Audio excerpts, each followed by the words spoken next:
Muito bacana, cara, essa tua explicação sobre o movimento hip hop, a sua história nesse movimento. Eu não sabia dessa roda que você faz parte no Barreto. Eu sei sim que há roda no Barreto, mas eu não sabia que você era o organizador. Mais um privilégio para mim ter a sua presença aqui comigo. E uma coisa que eu gostaria de saber de você também, porque você mencionou o capacitismo, né? Capacitismo é uma expressão que muito pouca gente conhece, Sim, infelizmente, sim. né? Então, seria importante você, como historiador e como assistente social que também esclarecer, talvez, o que seria, o que é o capacitismo para as pessoas terem uma melhor compreensão, porque quando a gente fala de preconceito contra a pessoa com deficiência, as pessoas entendem com maior facilidade, né? Então, apesar de ser uma redundância, porque eu já estou meio que explicando o que seria o capacitismo, mas eu gostaria que você, como historiador e assistente social, pudesse também falar um pouquinho sobre isso. É, nós vivemos num Estado, né, que tem uma Constituição. Né? Essa Constituição ela é um conjunto de direitos que foram conquistados não, que foram debatidos, né, depois de muita luta, e foram trazidos para dentro do arcabouço da Constituição de 88, a Constituição Cidadã de 88. E essa Constituição, ela, inclusive na questão da saúde, ela também, e outras portarias também que surgiram depois, né, como inclusive a criação do SUS, ela foi criada com o intuito de poder garantir os direitos. Né? Então, eu estou tentando explicar o pano de fundo, porque existe um senso comum que transforma tudo em atitudes recreativas. Existe o machismo recreativo, existe o racismo recreativo, que é aquela, tô brincando, né?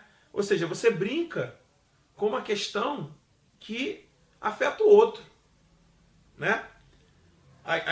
Normalmente não te afeta o outro. Para você pode não ter nenhum significado, mas para o outro sim. E por que eu digo que é importante abordar o capacitismo? Porque existem adjetivações que entraram para um rol que é recreativo. Você não tem problema nenhum de olhar para uma pessoa depois de fazer algo que você julga que ele fez errado, ou que ele fez com pouca, com pouca técnica, de falar que ele é um retardado, por exemplo. E o que é horrível, né? Falar que ele é um mongoloide.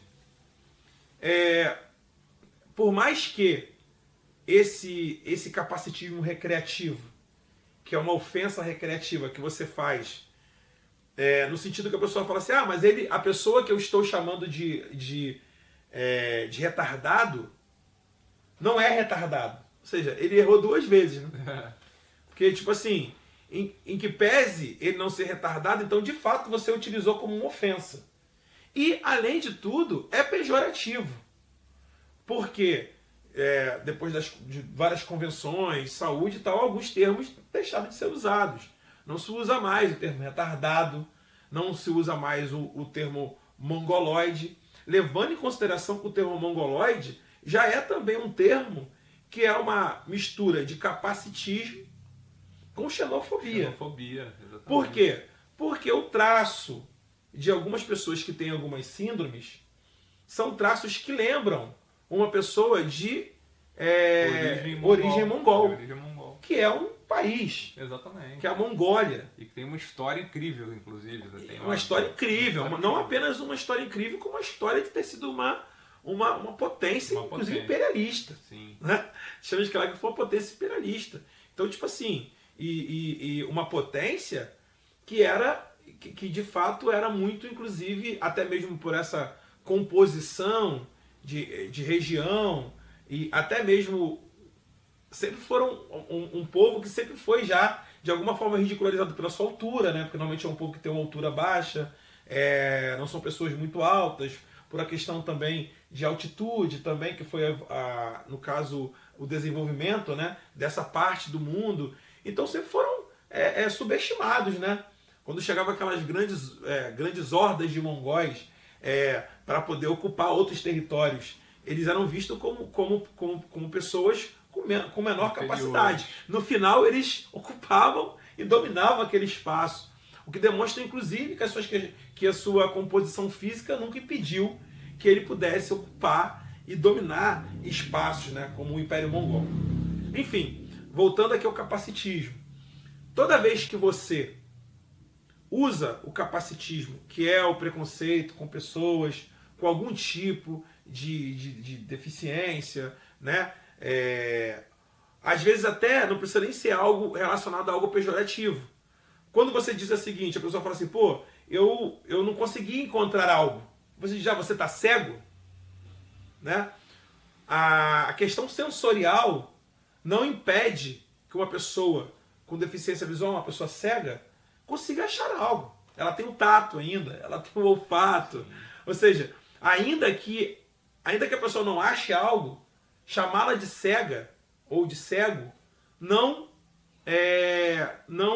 reflete a verdade sobre as condições daquela pessoa. Então o capacitismo, impedir que o MC chame o outro de retardado, chame o outro de mongoloide, ou utilize até mesmo uma outra deficiência para poder designar o outro, obviamente que não vai mudar a questão do capacitismo no mundo, mas é uma forma de naturalizar o contrário.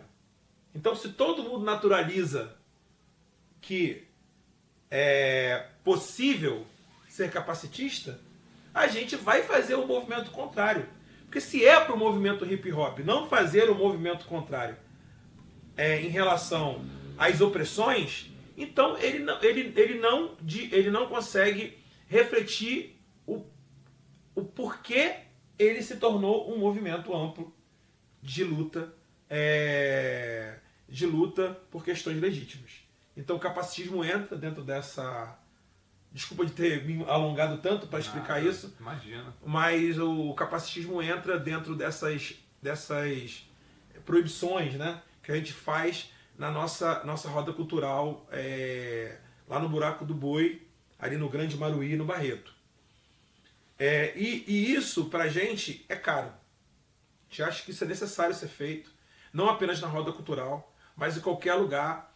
Obviamente que a gente não acha, eu não acho que tem que cancelar ninguém. Eu acho que a vida deve ser um movimento educativo todos os dias, né? Obviamente que eu também desconstruo a cada dia o que eu recebi durante toda a minha vida como formação na família ou no meu meio. Então também não estou livre de ser capacitista, livre de ser machista, de reproduzir isso, mas é nosso papel enfrentar.